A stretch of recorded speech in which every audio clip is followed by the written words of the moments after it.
Olá, bem-vindos a esta sequência de vídeos sobre probabilidades e estatística de nível universitário, em que eu vou seguir em detalhe o programa do Instituto Superior Técnico.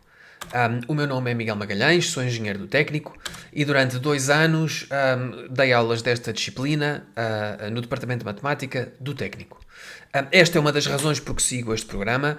As outras razões, igualmente importantes, é que este programa é muito extenso e a minha experiência enquanto explicador é que em outras universidades portuguesas ou seguem um programa igual ao do técnico ou seguem o programa do técnico menos um par de capítulos.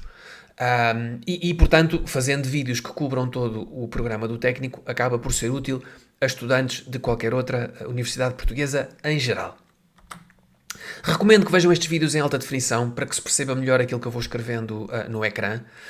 De qualquer maneira, tudo o que aparece no ecrã está também disponível para download em PDF. Portanto, podem ficar com os meus apontamentos desta matéria para consulta e estudo futuros de forma completamente grátis. Vocês vão ver que estes apontamentos e que o meu método de ensino nos vídeos é eminentemente prático. Ou seja, para cada pequeno pedaço de matéria, vocês vão ver um pequeno resumo teórico escrito a esferográfica azul e logo de seguida uma sequência de exercícios resolvidos a lápis. Esta diferença de cores, a minha experiência é que acaba por ajudar a organizar as ideias em alunos que estão a aprender pela primeira vez. Se alguma coisa nos vídeos não vos for clara, ou se quiserem ter em mais detalhe as explicações particulares, estes são os meus contactos, o e-mail e um pequeno site, e podem contactar-me sempre que necessário. Com isto, vamos passar ao vídeo da matéria.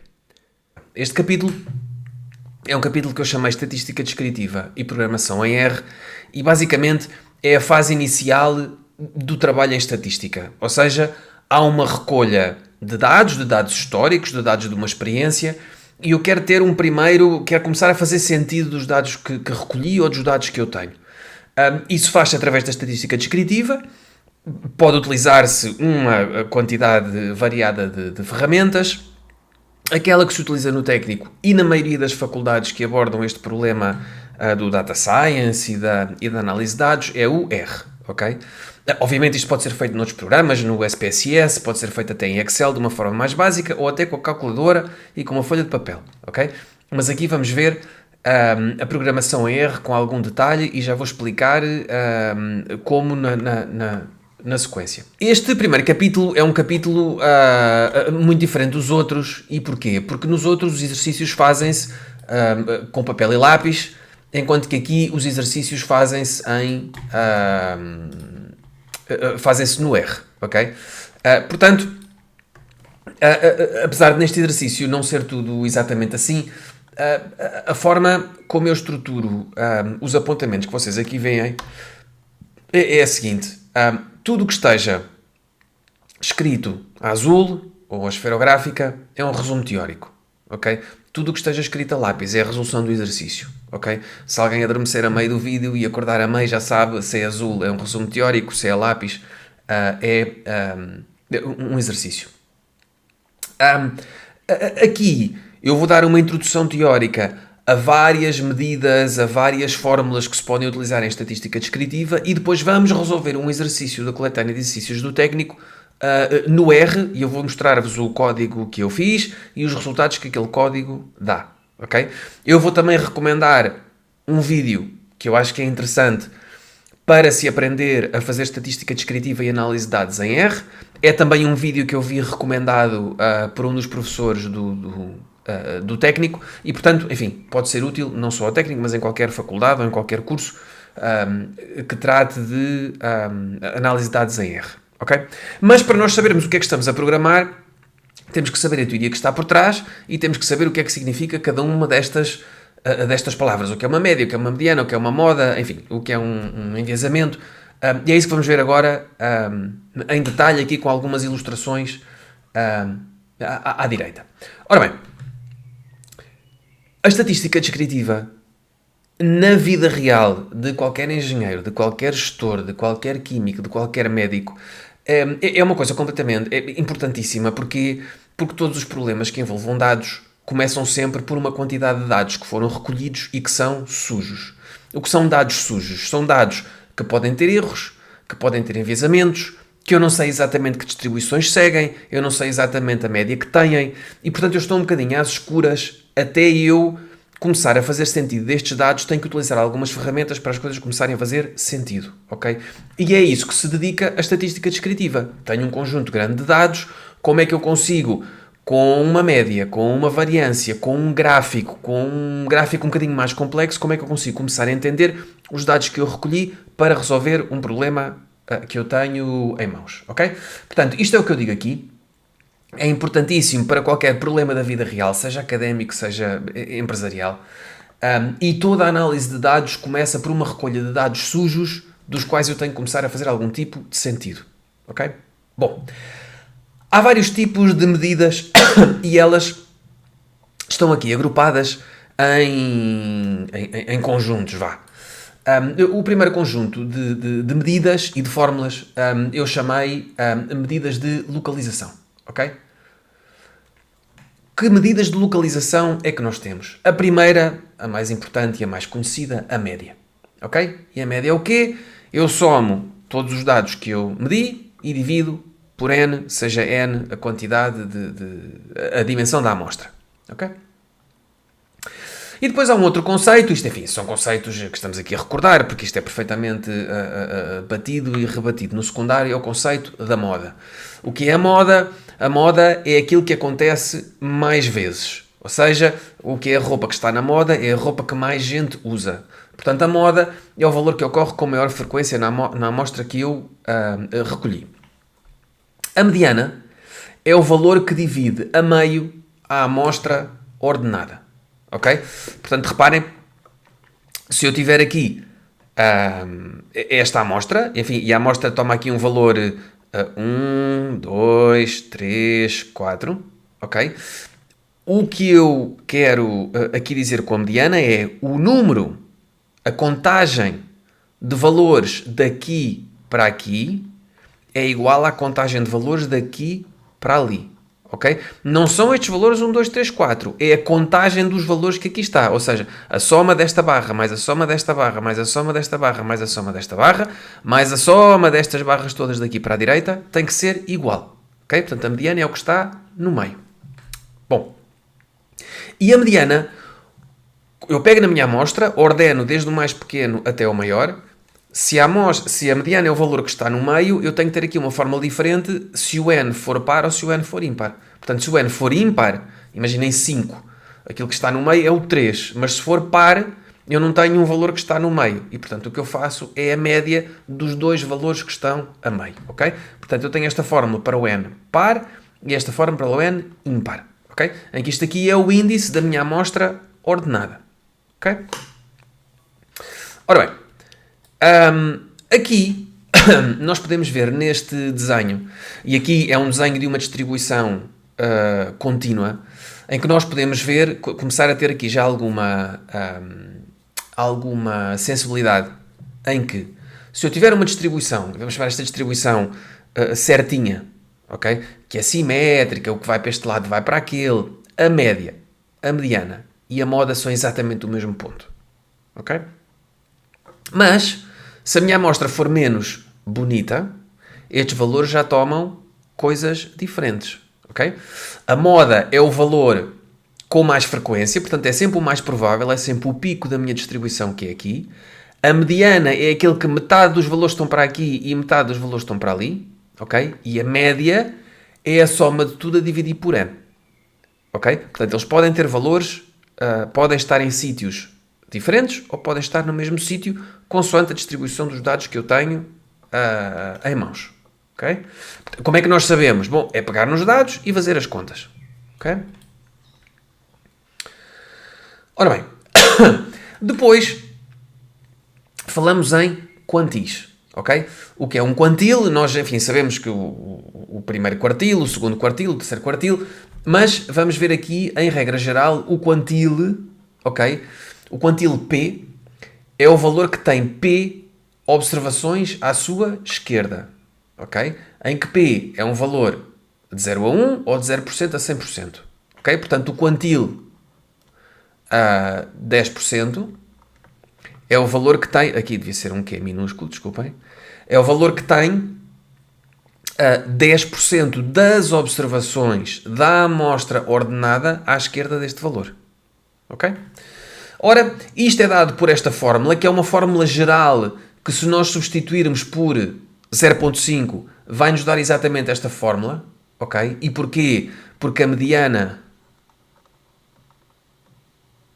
é igual ao quartil 0.5. Ok? Da mesma maneira que nós falámos de quartil, o quartil é o quê? 0,25, ou seja, é o primeiro quarto, ou seja, 25% da minha amostra ordenada está à esquerda do primeiro quartil, e o terceiro quartil é o quê? 0,75, ou seja, 75% da minha amostra ordenada está à esquerda do terceiro quartil. Ok? Bom, estas são medidas de localização. Agora, as medidas de dispersão, que tal como o nome indica, me dizem se os valores estão espalhados ou concentrados, eu tenho várias, ok? Uma primeira, talvez a mais simples e a mais, a básica, é a amplitude, ok? E reparem, quando o X tem o índice aqui entre parênteses, portanto é X e estamos a falar da amostra ordenada, ok? Quando é só um x1 ou x2, já a amostra não está ordenada, ok? Quando está entre parênteses é porque está. Ora bem, a amplitude, deixem-me limpar isto para não ficar aqui demasiado sujo, desculpem.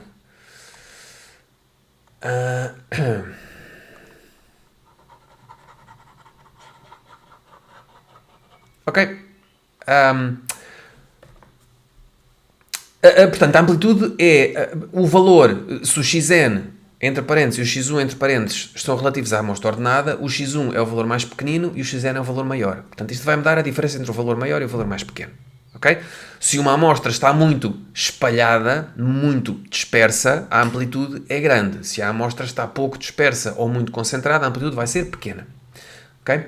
Depois eu tenho a amplitude interquartis. Costuma chamar-se por IQR, que vem do inglês Interquartile Range, e é a distância que vai entre o quartil 0,75 e o quartil 0,25, ou seja, entre o primeiro e o terceiro quartil, que é tal como nós vemos aqui nesta figura. Okay? Uma vez mais, o que isto me dá é uma medida de dispersão dos valores centrais. Okay? E aqui pode ser interessante ver que eu se calhar posso ter uma amplitude grande, porque tenho uns outliers, um muito pequenino e outro muito grande, mas entre os quartis centrais eu posso ter uma distância mais pequena, quer dizer que os valores centrais estão muito concentrados, e depois tenho uns outliers que me escangalham aqui a amplitude um bocadinho. Okay? Depois tenho a variância. A variância é dada por esta fórmula, que é igual a esta fórmula. Isto faz parte do formulário do técnico e no da maioria das faculdades, senão, infelizmente, têm que decorar. E o desvio padrão é a raiz quadrada da variância. Uma vez mais, tanto a variância como o desvio padrão me dão uma medida de quão espalhados os dados estão versus a média. Okay? Como vocês podem ver, a variância soma a distância de todos os pontos para a média ao quadrado e divide por n-1. Okay? O desvio padrão é a raiz do acima. Portanto, a diferença, ambas me dão uma medida de quão espalhados os dados estão versus a média. A diferença é que a variância, se eu estiver a medir, imaginem, em metros, a variância vai-me dar um resultado em metros ao quadrado, porque é um valor quadrático, e o desvio padrão me dá o resultado em metros. Okay? Às vezes pode fazer sentido nós termos a dispersão na mesma unidade da variável que estamos a estudar, e então o desvio padrão pode ser mais fácil de interiorizar. Vá. E depois há aqui uma medida que é o coeficiente de variação, que é utilizado em alguns estudos, que é o desvio padrão a dividir pela média. Ok? Bom, e depois temos aqui mais um conjunto de medidas que chamamos as medidas de forma. Ok? E há uma medida de assimetria e uma medida de achatamento. Este achatamento em inglês chama-se o kurtosis. Ok? São dados por estas fórmulas que aqui estão, que eu, enfim, me parece demasiado a decorar-se. Okay? No técnico, felizmente, pelo menos de todos os exames que eu analisei, desde 2015 até 2023, estas fórmulas nunca são pedidas em exame e não estão no formulário. Okay? São sim pedidas em alguns exercícios relacionados com estatística descritiva, mas esses são feitos em casa e, portanto, este apontamento pode ser consultado ou até o livro de texto. Ok? Bom, o que é que eu sei de simetria? Ok? A simetria pode ter um positive skew ou um enviesamento positivo, ok? Quando este caso acontece, os dados têm esta forma que aqui está, ok? E isto significa que a moda está à esquerda da mediana, que por sua vez está à esquerda da média, ok? A isto chamamos uns dados com enviesamento positivo, ok? Ao contrário, dados com enviesamento negativo acontece ao contrário, ou seja, a moda está à direita da mediana, que por sua vez está à direita da média, ok?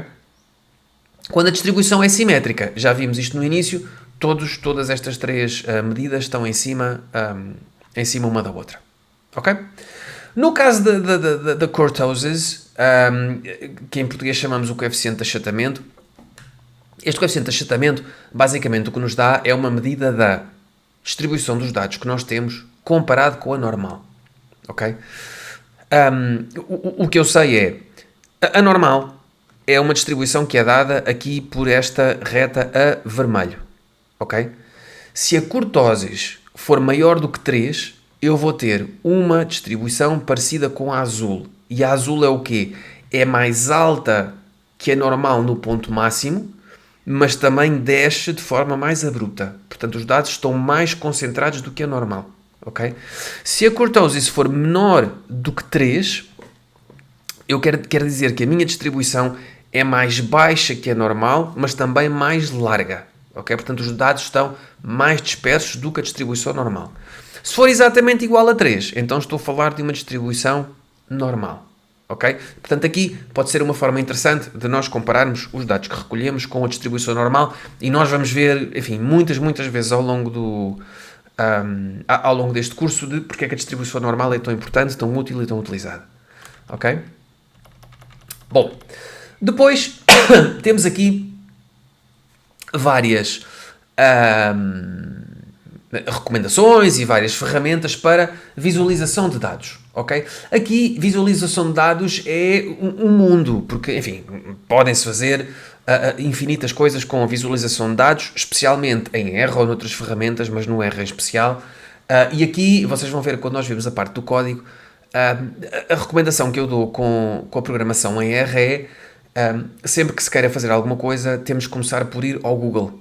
Googlar o nosso problema, dizer que estamos a googlar uma solução para um problema em R e vão-nos aparecer infinitos links de outros analistas de dados que já resolveram um problema semelhante e que utilizaram uma forma perfeitamente mirabolante de visualizar dados e disponibiliza o código e, portanto, o que nós temos que fazer é fazer copy-paste destes outros códigos, não em termos de copiar, mas é uma ideia que nós dali tiramos e se adapta aos nossos dados, utilizá-la, ok? Aqui o que nós vamos ver são as coisas mais básicas, mais normais, que estão também disponíveis em R, são super úteis, mas enfim, há um mundo em que se pode navegar hoje em dia na internet e tirar ideias de outros analistas de dados para resolver os nossos problemas.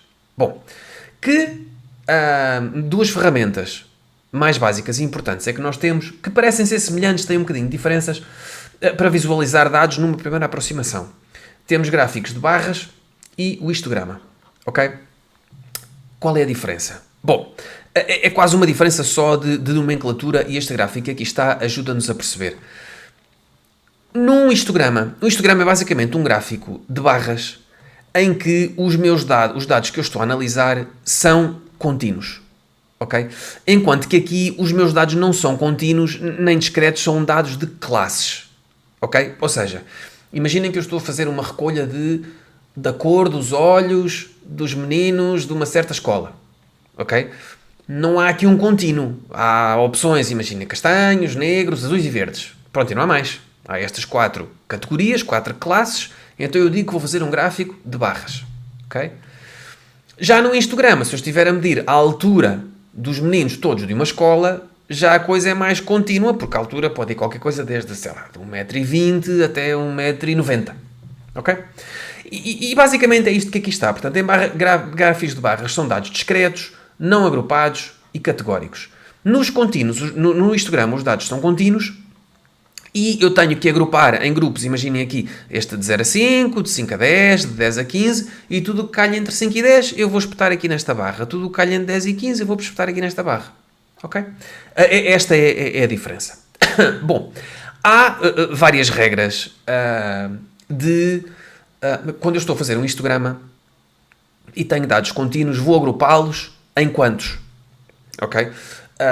Obviamente eu posso agrupar numa quantidade que me faça sentido, para um determinado problema que eu quero analisar, mas não tendo melhor regra, como é que eu começo?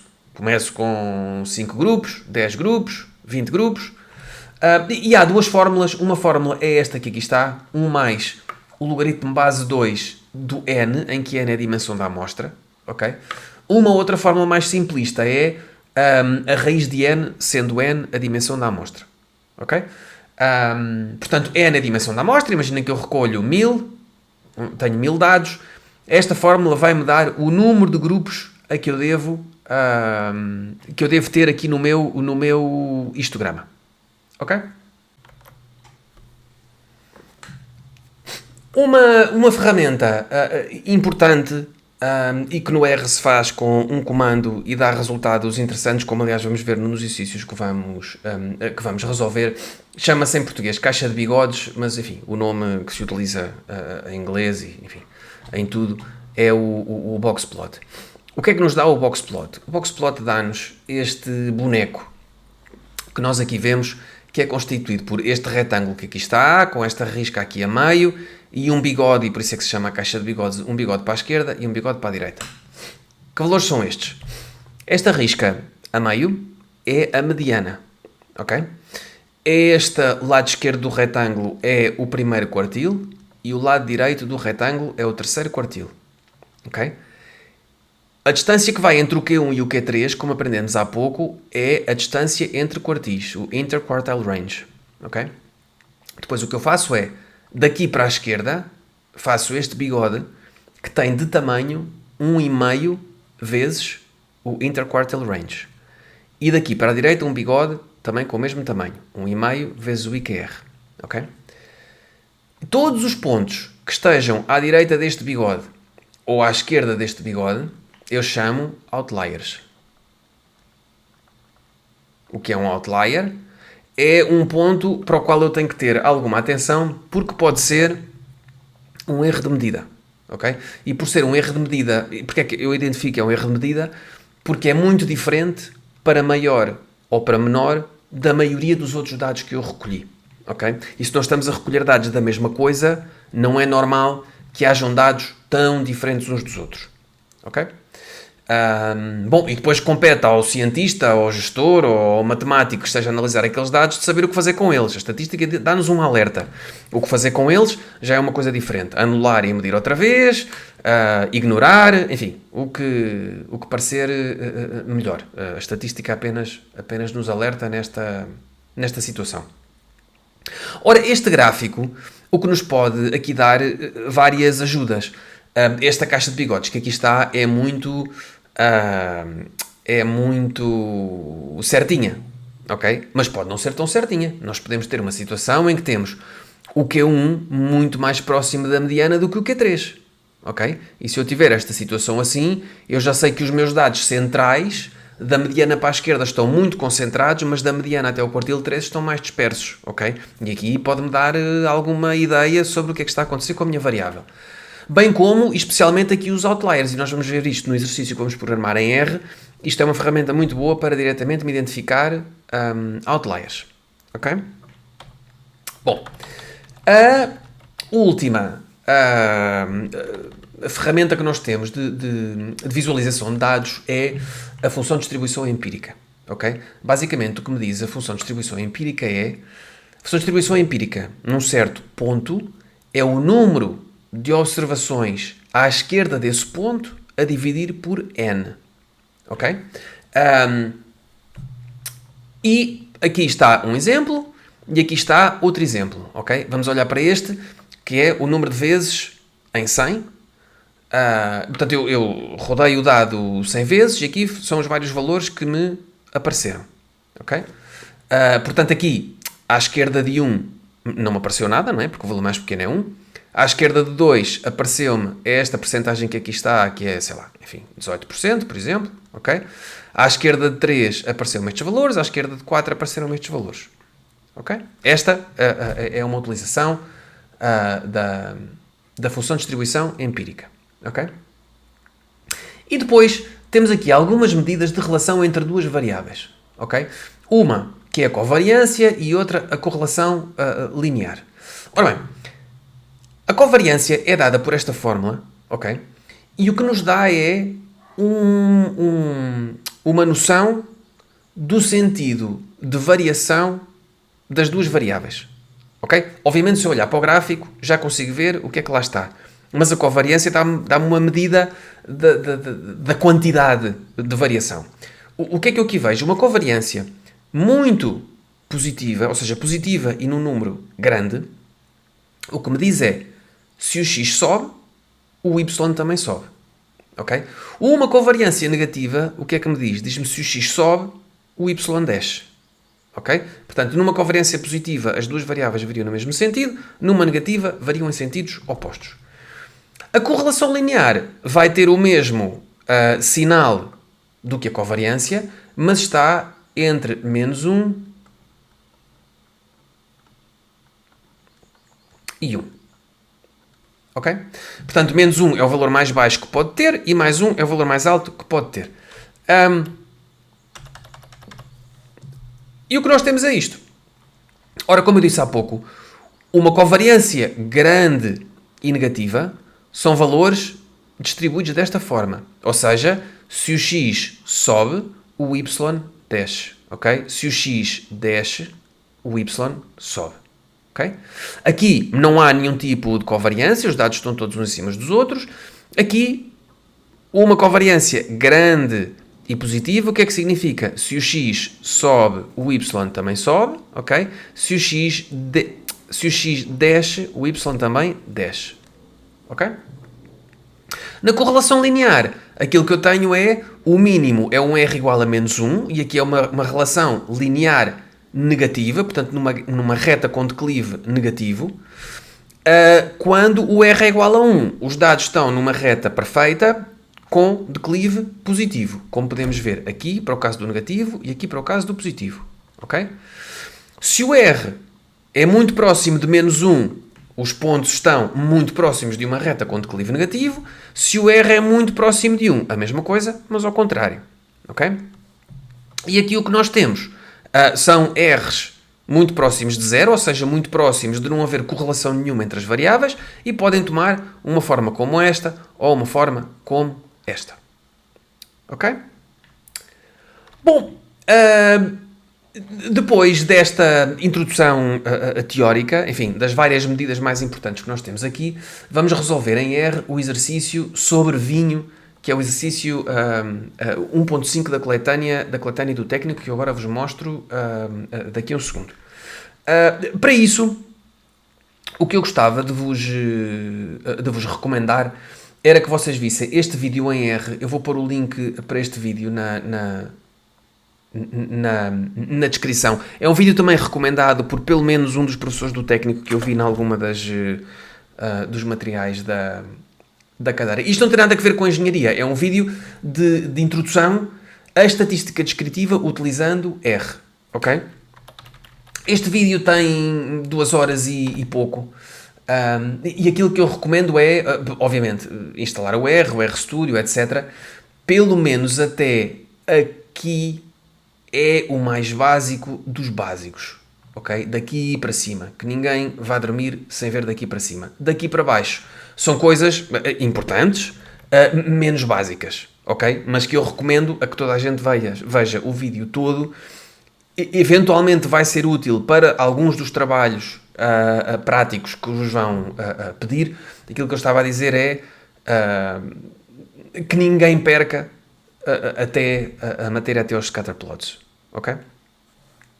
Bom, este é o exercício 1.5 que vamos ver hoje. ok? E que vamos ver agora já de seguida, que nos fala do seguinte. Há uma base de dados que é o Wine Dataset, a qual vamos fazer download, ok? Esta base de dados o que tem é dados sobre vinho e videiras, ok? Que estão divididas, que são todas da mesma região, estão divididos numa classe, ok? Porque são 3 vinhas distintas, ok? Que são denotadas por 1, 2 e 3, portanto isto aqui é um dado de classe.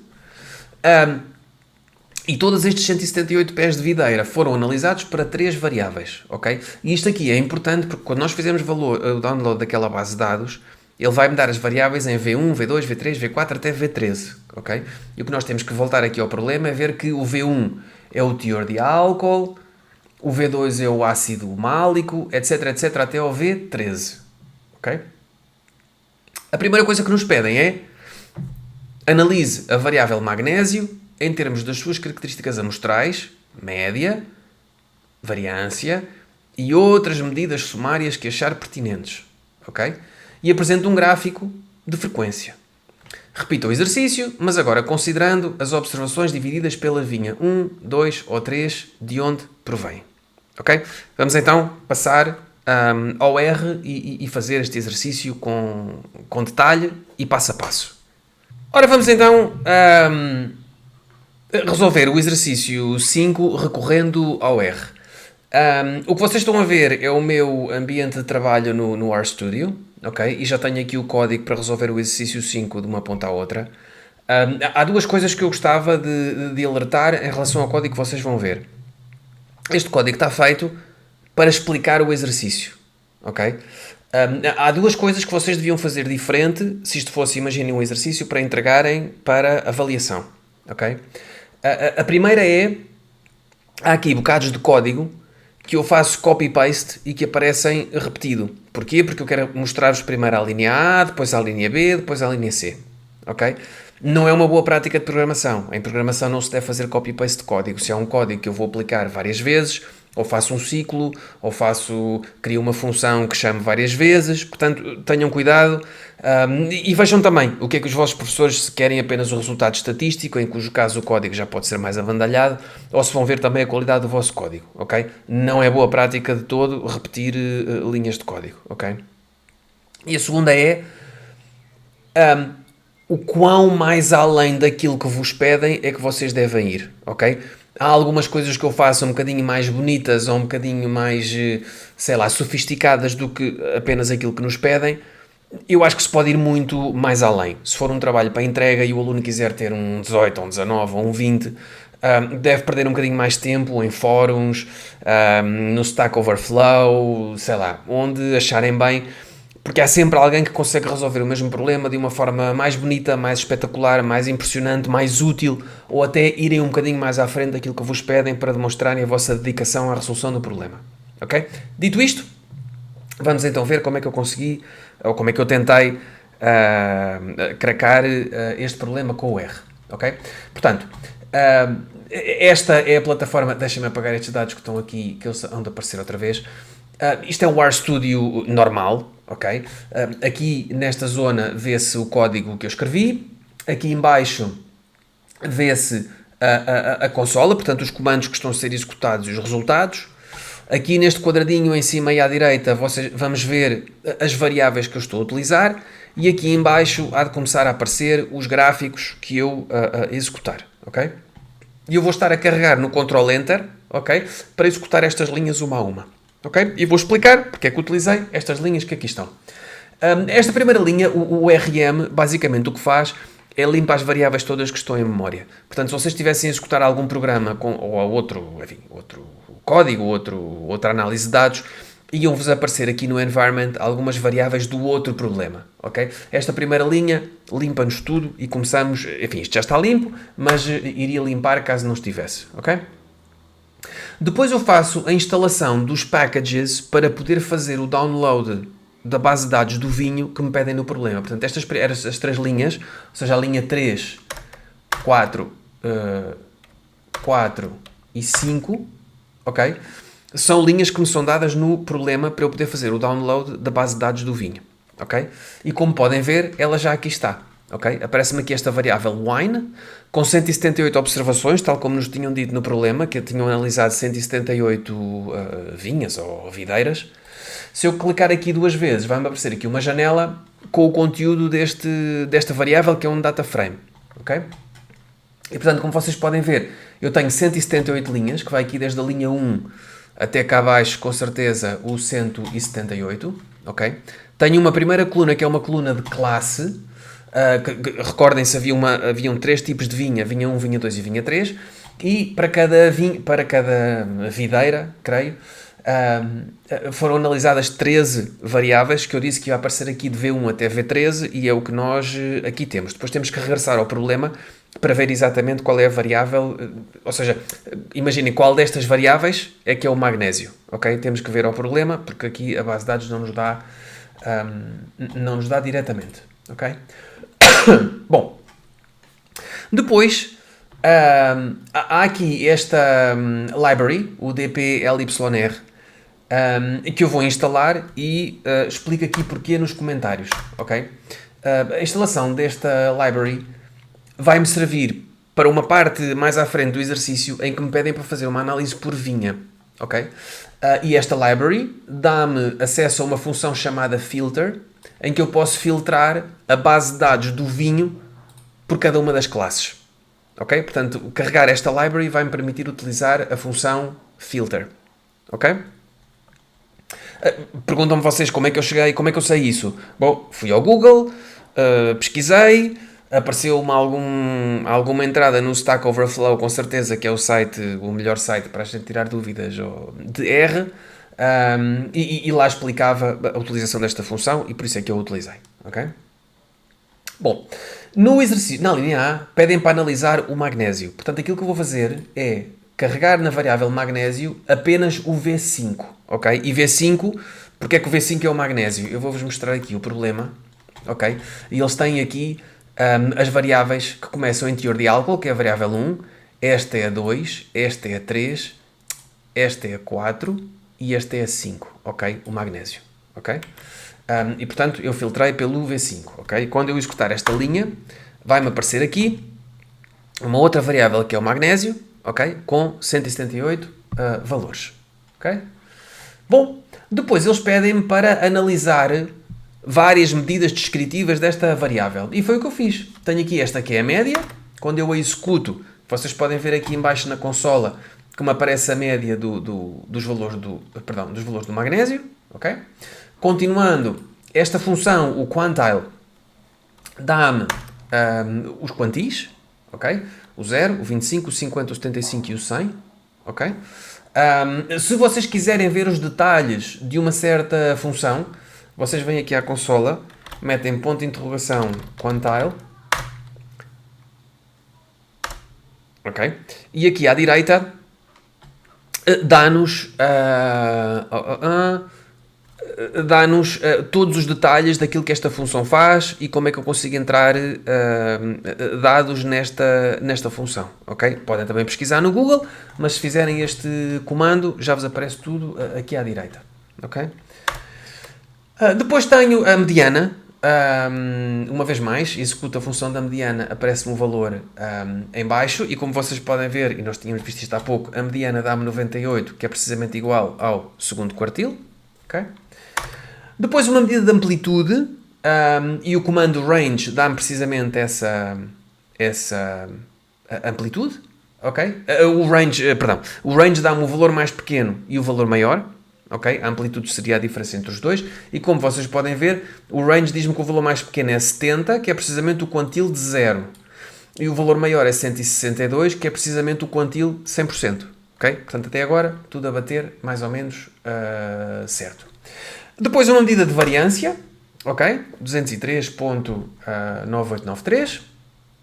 E depois o desvio padrão, que vai ser a raiz quadrada da variância. Calculei também o coeficiente de variação, porque nós aprendemos na teoria, ok? E, portanto, calculo esta medida e aqui vai-me imprimir na consola, 0,14. Recordem, este coeficiente de variação era o desvio padrão a dividir pela média, ok? E com isto eu pus o R a calcular praticamente quase todas as medidas que nós aprendemos na teoria. Podíamos ter calculado outras, a cortoses, o enviesamento, enfim, o que nos apetecesse, ok? E depois pedem-nos para calcular um histograma, ok? O que é que eu faço? Executo esta função e aparece-me aqui este histograma, ok? O que é que... quais são estes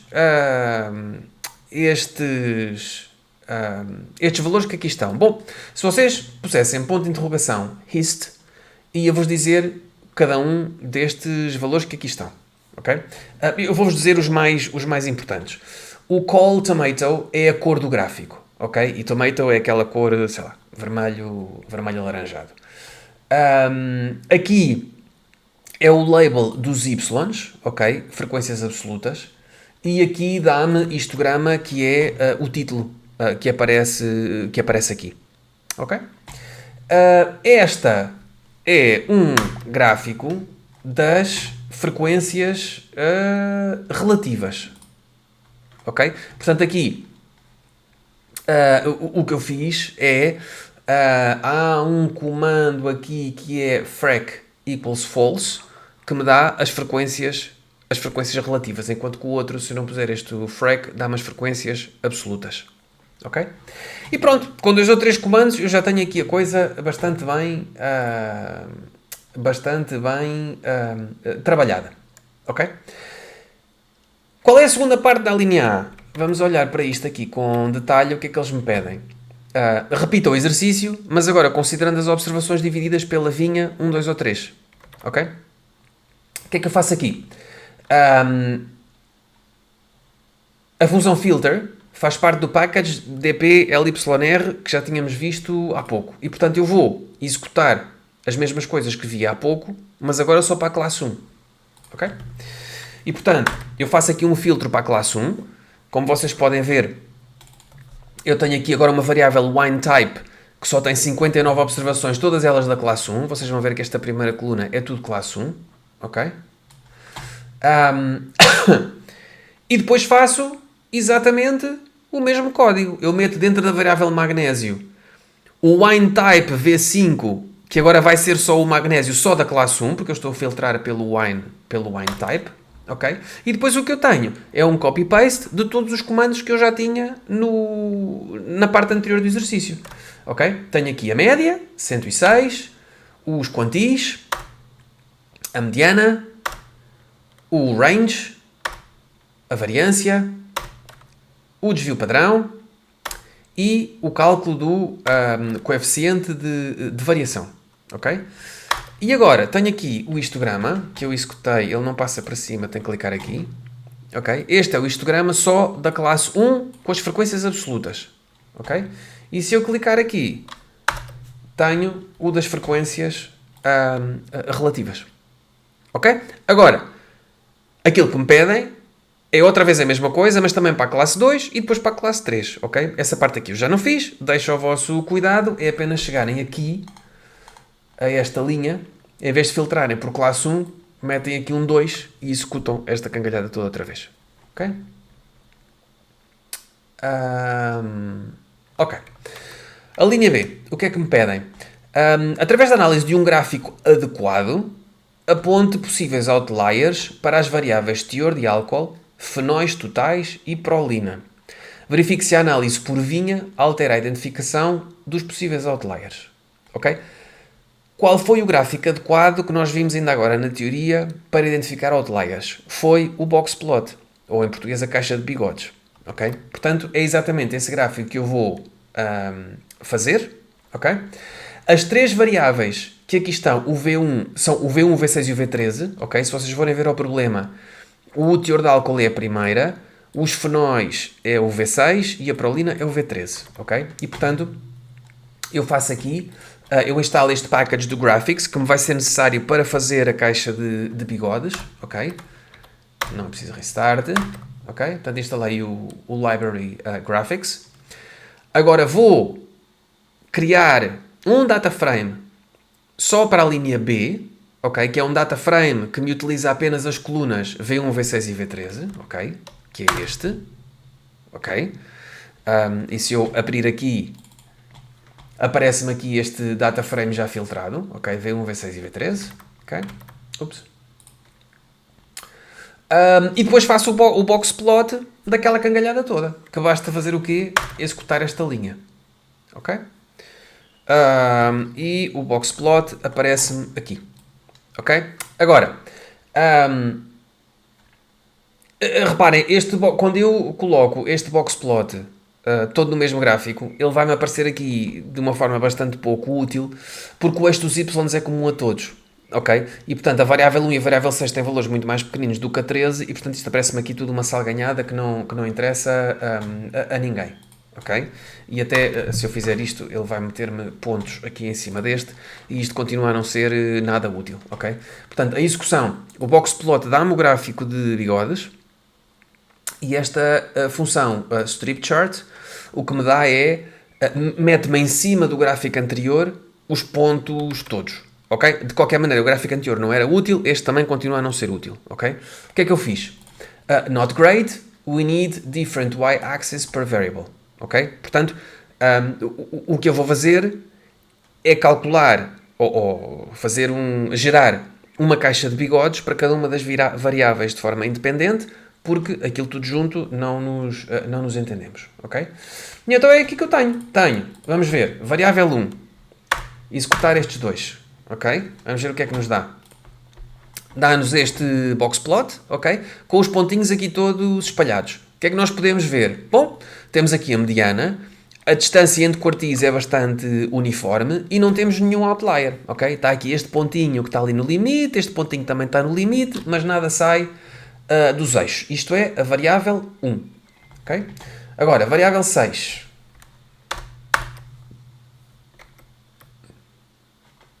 A mesma coisa. Aqui vemos que do quartil 1 para a mediana vai uma distância maior do que da mediana para o quartil 3. Portanto, os dados aqui estão mais dispersos, aqui um bocadinho mais concentrados, mas também não vemos outliers, ok? Este ponto está aqui na fronteira, este também está na fronteira. Parece-nos tudo mais ou menos dentro dos eixos, ok? Variável 13. Executa estas duas linhas. A mesma coisa. Aqui já vemos os dados muito mais concentrados à esquerda, ok? E aqui, mas também não vemos outliers, ok? Right. Ok. Depois, o mesmo exercício, mas por classe de vinho, ok? Portanto, aqui o que eu tenho que fazer... reparem, eu quando estava a fazer...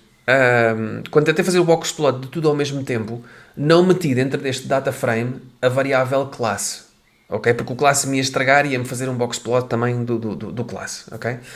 Agora, eu quero criar um outro data frame já com o classe, ok? Porque eu quero fazer apenas por cada uma das classes de cada vez, ok? Portanto, vou executar esta linha e agora vocês vão ver que o wine, a linha B, ao contrário do outro, tem as três variáveis que me interessam, mas também a coluna de classe, ok? E depois vou calcular aqui este box plot da variável 1, ok? Perdão, o box plot dividido por classes, ok? E portanto o que ele me faz é a variável 1, isto é as vinhas de classe 1, as vinhas da classe 2 e as vinhas de classe 3. E esta função não me coloca os pontos todos, mas coloca-me os outliers. Ok? Portanto, sempre que vocês virem aqui um pontinho de fora, são outliers. E então nós vemos que se nós tivermos estes dados todos juntos, pelas três classes ao mesmo tempo, eu não vejo nenhum outlier. Mas se eu dividir por classes, eu vejo aqui que na vinha do tipo 2, e efetivamente na variável 1, há aqui três valores da amostra que são outliers. Ok? Vamos ver o mesmo aqui para a variável 6. A mesma coisa. Há pouco, quando estava tudo junto, não havia outliers. Agora vemos aqui um outlier na classe 1 e na classe 3, nas vinhas do tipo 1 e vinhas do tipo 3. Ok? Na variável 13, a mesma coisa. Quando estava tudo junto não havia outliers. Aqui, a vinha do tipo 2 tem aqui um pequeno outlier. Nada do outro mundo, mas enfim, ao pormos isto um bocadinho mais em pormenor por tipo de vinha, já vemos aqui medidas que são de chamar a atenção. Ok? A linha C. Calculo o coeficiente de correlação amostral entre cada par de variáveis e analiso os resultados. Ok? Agora reparem, nós temos aqui, enfim, a classe tiramos fora, mas nós temos 13 variáveis. O que eles nos estão aqui a pedir é para nós fazermos a correlação de cada variável por cada uma das outras. Ou seja, o V1 com o V2, V1 com o V3, V1 com o V4, por aí fora. Depois o V2 com o V1, V2 com o V2, V2 com o V3, V2 com o V4. Enfim, uma matriz de correlações, se quisermos. Ok? Que é isto que aqui está. Ok? Portanto, eu vou definir uma variável M que vai ser a correlação da base de dados vinho, e o que esta função COR me dá é a correlação de todas as variáveis umas com as outras. Ok? E depois eu faço aqui um print desta função. Ora, isto que vocês veem aqui em baixo, eu posso olhar para estes números, posso imprimir estes números para um CSV e depois analisar em Excel e ver onde é que correlaciona mais ou correlaciona menos, ou posso encontrar funções que me dão uma visualização gráfica desta matriz de correlações, ok? Que me pode ser muito mais útil imediatamente a encontrar aquilo que correlaciona mais, aquilo que correlaciona menos e aquilo que não correlaciona nada, ok? O que eu encontrei ao googlar por esta internet fora é a função correplot que está dentro do library correplot também, ok? Portanto, vamos instalar esta library, ok? E correr esta função, que me vai dar este gráfico que vocês aqui vão ver, ok? O que é que este gráfico tem? Portanto, eu tenho aqui as variáveis todas, elas não aparecem por ordem, aparecem por uma ordem, enfim, sei lá, que ele acha bem, mas também isso é irrelevante. E aqui, portanto, isto são as colunas, aqui nas linhas a mesma coisa. Obviamente vocês sabem que as correlações, tudo isto se duplica, porque V1 correlacionado com V3 é o mesmo que V3 correlacionado com o V1, portanto isto é uma matriz que é simétrica em relação à diagonal. E o que nós vemos aqui é uma bolinha azul muito escura é uma correlação de 1. Uma bolinha vermelho muito escura é uma correlação de menos 1. Ok? O que nós vemos aqui nesta linha é uma correlação de 1 perfeita em que na diagonal como era de esperar, porque isto aqui é a correlação de V2 com V2, isto é de V8 com V8, isto é de classe com classe, ok? Portanto, cada coisa correlaciona consigo própria com um 1 perfeito, ok? O que nos interessa é o que está aqui dentro. Para já tudo o que seja com classe não interessa nada, porque a classe correlacionar com as coisas, enfim, é pouco importante, que a variável de classe não é boa para se calcular correlações, até podiam ter tirado a classe da matriz, e isto se calhar tinha ficado mais bonito. Mas nós podemos ver aqui, por exemplo, variáveis azuis escuras, portanto, são correlações positivas elevadas, e estas aqui, vermelhas escuras, mais esta, mais esta, mais esta, são correlações negativas elevadas. Ok? E pronto, este gráfico, há muitas outras funções, muitos outros gráficos, talvez mais bonitos do que este que vocês podem investigar, mas este gráfico é interessante porque imediatamente, em vez de estarmos a olhar para aquela matriz cheia de números, olhamos para aqui e vemos onde é que há correlações positivas elevadas, correlações negativas elevadas e até zeros. Nós vemos, por exemplo, aqui está branco. Branco quer dizer uma correlação zero. Isto aqui também é zero, isto aqui também é zero. Diz-nos aqui alguma coisa de como é que estas variáveis jogam umas com as outras. Ok? E pronto, eu creio, espero que este código, que eu também vou pôr disponível para download, vos faça ver que pode haver aqui uma dificuldade maior ou menor consoante o professor que avalie o vosso código, seja mais chato ou menos chato, com a forma como o código está escrito, mas que não é de todo difícil fazer código para análise de dados em R. Ok? E se nós não sabemos exatamente como resolver um problema vamos ao Google, vamos ao Stack Overflow e imediatamente encontramos uma resposta. Ok? Este é um vídeo atípico. Os próximos vídeos vão ser mais matemáticos, mais teóricos, mais de teoria e resolução de problemas. Este aqui é um bocadinho mais aplicado, enfim, e também com chamadas a outros vídeos do YouTube em que vocês podem aprender a programar em R para análise de dados com mais propriedade. Obrigado e até ao vídeo do capítulo 2.